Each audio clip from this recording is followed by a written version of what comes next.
Hey you're watching a clip from the DynamiteGizmo podcast. This is not the full episode, but if you want to see the full episode, make sure to click the link in the description. And remember, like, comment, subscribe. Do it now. Here's the clip. Now I want to talk about lightweight and welterweight. That is our first segment of the day. We're going to jump right into it, fuckers. Okay, because we have no fight prediction sheet to go over. So let's get into the first segment of the day. Lightweight and welterweight. Two divisions completely bottlenecked with contenders, and I seriously mean that, okay? Right now, lightweight and welterweight are the two most congested divisions in the UFC. And I've talked about welterweight already, and I've been talking about welterweight a lot. But I need to talk about both welterweight and lightweight. Both are stacked with contenders. Both have chaotic title pictures, and both are heading into the new year with more questions than answers. We started this year believing Arman Tsarukyan was finally going to fight Islam Makhachev. That was supposed to be the fight, until Arman missed weight, forcing Islam to fight Money Moicano. Renato Money Moicano, dude. With the bitch coin. And then came the next twist. Everyone assumed Ilia Topuria might move up from featherweight to challenge Islam at lightweight in a super fight. But right as Ilia arrived at lightweight, Islam left the division entirely and took off to welterweight. And now here we are, heading into the new year with a completely scrambled title picture. Ilia must defend his title. He has multiple candidates lined up, and who knows if it's going to happen in January, but that's the assumption. That's what everyone's thinking. Arman himself just won this past weekend, and Arman himself remains the most logical and lineal option. He was the number one contender going into the proposed Islam fight before the weight miss. And he stayed number one all the way into this past weekend's fight with Dan Hooker. After beating Hooker, he kept his number one spot. But then we have Justin Gaethje. He's threatening retirement if he doesn't get a title shot. The problem, he simply does not deserve one right now. He does not deserve a title shot. He lost to Max Holloway in April 2024. He has fought only once since then and is riding off that one-fight win streak, which was over Rafael Fiziev. Good win, but not enough for a title shot. And then the final contender, the one everyone's talking about. There's Paddy Pimblett. Paddy the Batty Pimblett. The most rumored matchup of all three of these guys. Ilia and Paddy already have the legit beef. They've been talking trash for a long time, and they literally crossed paths this past weekend in Qatar, which I have the footage right here, which I would love to show you if you haven't seen it already. They have crossed paths in the past, but this was just recently. So why don't we take a listen and watch together? What's up, man? You alright? Yeah, man. Come on, chill it, so calm down. Okay. Let's just leave it like that.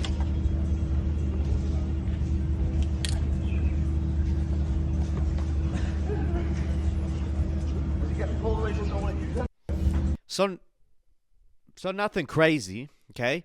He called him a chorizo, as he usually does, which I don't even know what that is. Is that a Spanish cuisine? Is that like a Spanish pastry? I have no idea. But I don't know if it was Ilia or Ilia's brother who called Paddy a pussy, but someone did. That's, Paulo Costa, this is his secret juice, dude. That's Paulo Costa's secret fucking juice. Anyway, to add fuel to the fire, Paddy was mysteriously launched from rank 8 to rank 5 without even fighting. This looks very much like the UFC is steering him towards a title shot because of his draw power. Look at his last 3 opponents. We had Tony Ferguson, Bobby Green, and Michael Chandler. All older, out-of-prime fighters. They aren't real tests for a title run. They're gatekeepers. That matchmaking fast-tracked him to the spotlight. And after beating Chandler in April, he was sitting at number 8. Then suddenly, right before the year ends, right before the new Paramount deal launches, a deal likely headlined by Ilia Topuria, he magically lands at the number 5 ranked position. It doesn't take a fucking genius to see what they're fucking maniacally whipping up here. Arman deserves the shot, but the way things are lining up, it feels far more likely that Paddy, the baddie Pimblett, is going to get it. Now, don't get me wrong, Ilia versus Paddy is a fun fight, and it's a fight that I would love to see, but just not yet. We're not ready for that yet. That's not it. That's not the fight. Let Paddy fight Gaethje in a title eliminator and give Arman the first crack at Ilia. But the problem is, the UFC's not going to do that. They're not going to do that. They want to sell. They want to entertain. Okay? But we got to talk about welterweight before we get into that aspect of it. Because welterweight is in the same fucking boat as lightweight. But almost to even more of an extensive degree. I've been talking about welterweight a lot lately, as I did mention earlier. But after this weekend's co-main event, we need to break it down even more, my guy. The division also has a clogged pipeline of contenders. Ian Garry's win over Belal Muhammad shot him up to rank number 2, right under JDM, and in this case, the rankings actually make sense. Belal was number 2. Ian beat him, so Ian becomes number 2. Fair enough. Ian won, but he didn't win impressively. 8 of his 10 UFC victories are by decision. That alone isn't disqualifying. He wins consistently. He's sharp on the mic. And whether you love him or hate him, he draws attention. Okay? I know there's a lot of people out there who just love to shit on Ian Garry. They say he's annoying. They say I don't want to listen to him. They say he's a boring fighter. He's a decision fighter. Yada, yada. But when it comes to him on the mic, yeah, maybe you find him annoying, but he's saying all the right things. He's doing exactly what needs to be done in every aspect of the sport. In terms of talking on the mic, getting as many fights as possible, winning as many fights as possible, and winning the top contenders in the division to rise all the way to the top. Calling out the next guy in line. Everything he's doing is in the proper steps and the proper order in which you need to do in order to get a title fight. But the elephant in the room here is Shavkat Rakhmonov. Shavkat was originally lined up to fight Belal for the title in December of 2024. I don't know if you remember. But Belal got injured. That opened the door for JDM to fight in May of this year.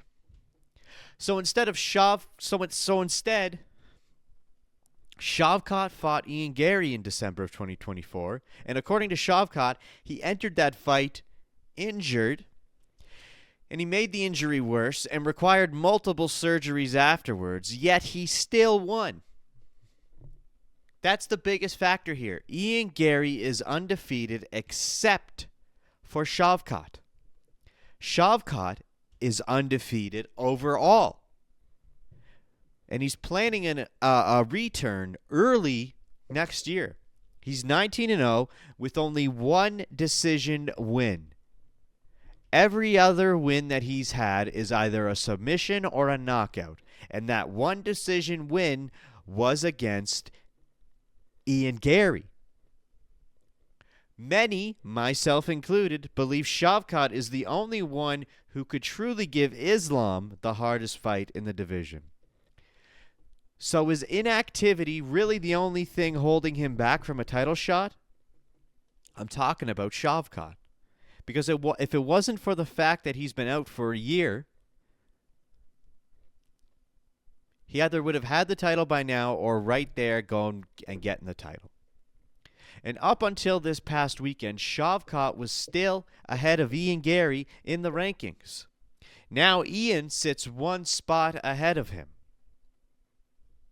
All right? But then we also got on the sidelines Michael Morales and Carlos Prates. They are in a perfect position for a title eliminator. Either one of them could fight for the belt next, but realistically they should fight each other.